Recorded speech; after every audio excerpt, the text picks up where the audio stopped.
పెడుతున్నారు. యెహోవా ధర్మశాస్త్రములను ఆనందించుచు దివారాత్రములు ధ్యానించువాడు ధన్యుడు.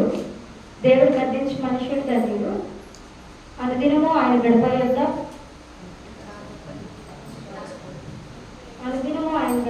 ప్రార్థించు అనుదినము ఆయన గడప యొద్ద కనిపెట్టుకొని ఆయన ఉపదేశములు వినువాడు ధన్యుడు. యెహోవాను ఆశ్రయించువారు ధన్యుడు. యెహోవా బలము పొందువారు ధన్యుడు. యెహోవాను దేవుడుగా కలిగి ఉన్నవారు ధన్యుడు. అతిక్రమంలో పరిహారంలో పొందువారు ధన్యుడు.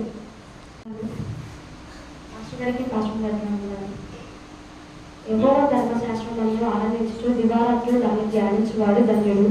దేవుడు గద్దించు మనుషులు ధన్యుడు. అనుదినము దేవుని గడప యొద్ద కనిపెట్టుకొని ఆయన ద్వారములను కాచుకొని ఆయన ఉపదేశము వినువారు ధన్యులు. యెహోవాను ఆశ్రయించువారు ధన్యులు. దేవుడి వలన బలములందు మనుషులు ధన్యులు. యెహోవా తమకు దేవుడుగా గల జనులు ధన్యులు.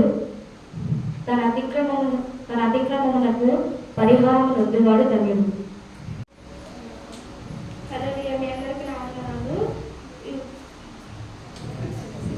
దేవుడు యెహోవా ధర్మశాస్త్రములను ఆనందించుచు దాని దివారాత్రులు దాన్ని ధ్యానించువాడు ధన్యుడు.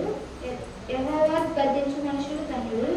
అనుదినము దేవుని గడప యొద్ద కనిపెట్టుకుని నా ద్వారబంధముల యొద్ద కాచుకొని నా ఉపదేశం వినేవాడు ధన్యుడు. యెహోవాను ఆశ్రయించేవాడు ధన్యుడు. దేవుని వలన బలము పొందిన మనుషుడు ధన్యుడు. యెహోవా తమకు దేవుడుగా గల జనులు ధన్యులు. తమ అతిక్రమమును పరిహారం పొందేవాడు ధన్యుడు. అందరికీ వందనాలు. పాస్టర్ గారు కూడా వందనాలు.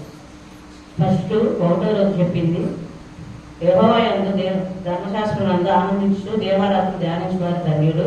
2వ రోజు దేవుడి గద్దింపునకు లోబడి వారు ధన్యులు.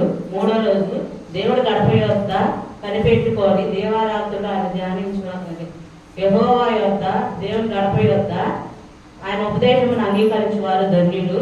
4వ రోజు ఆయన ఆశ్రయించువారు ధన్యులు.